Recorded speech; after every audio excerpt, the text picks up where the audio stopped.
name is Jesus. And so one way, one truth, one life. Christ finds us as the way, and he brings us to the Father. And then what he does in his public ministry and teaching is he reveals the Father to us. How do we know the Father?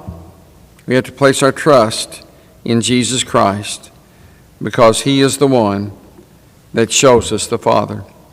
We live in a high-tech world, but we still are a high-touch people.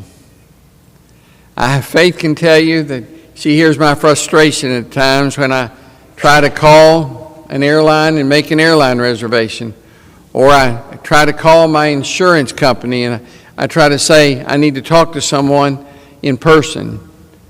And then the AI answer response is, well, I can help you with that. And I say, no, I want to speak to a person. Well, no, let me tell you what I can do. I can send you a text and it'll give you a way to communicate. But no, I'd like to speak to a person. And pretty soon I'm interacting with this artificial intelligence as if they were a person. And I'm saying, let me speak to a representative. I want to speak to a person. I want to speak to someone that can talk to me about what I need to discuss with them.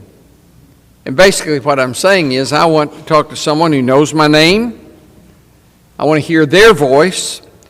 And I want somebody that will treat me like a person. And can you imagine that the God who created the universe, the God who spoke and the earth came into being, God who breathed into life,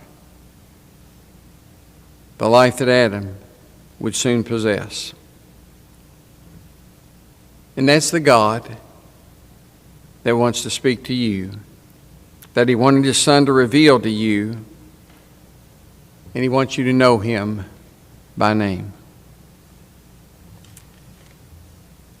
If you ever think about who you want to know, who you need to know, I hope you'll think first about knowing God. Because he hears your voice. He understands your need as well. And he'll treat you like a person needs to be treated. And God never treats you just like a number.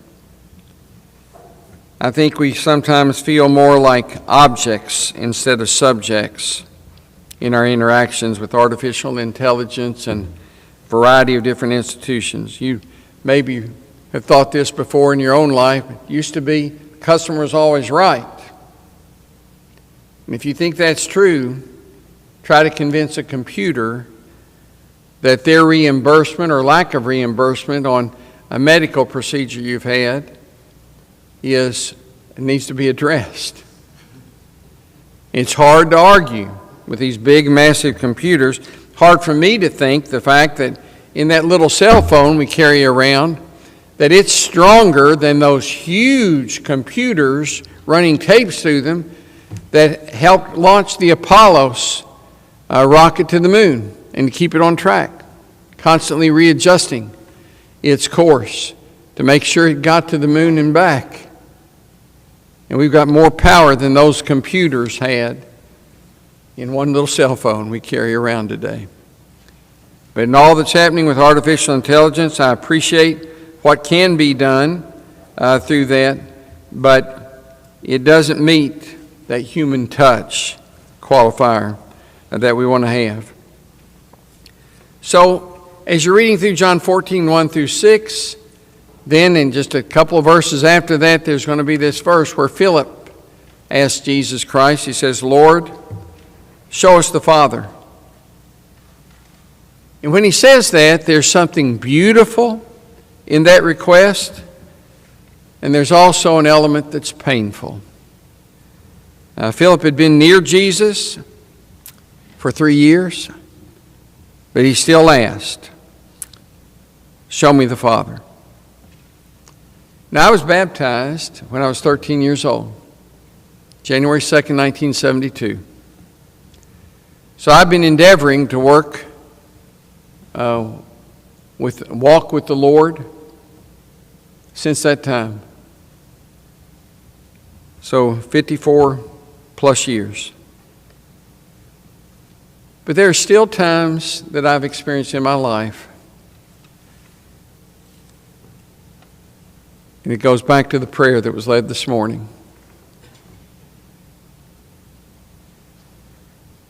to where I want to say, Lord, show me the Father.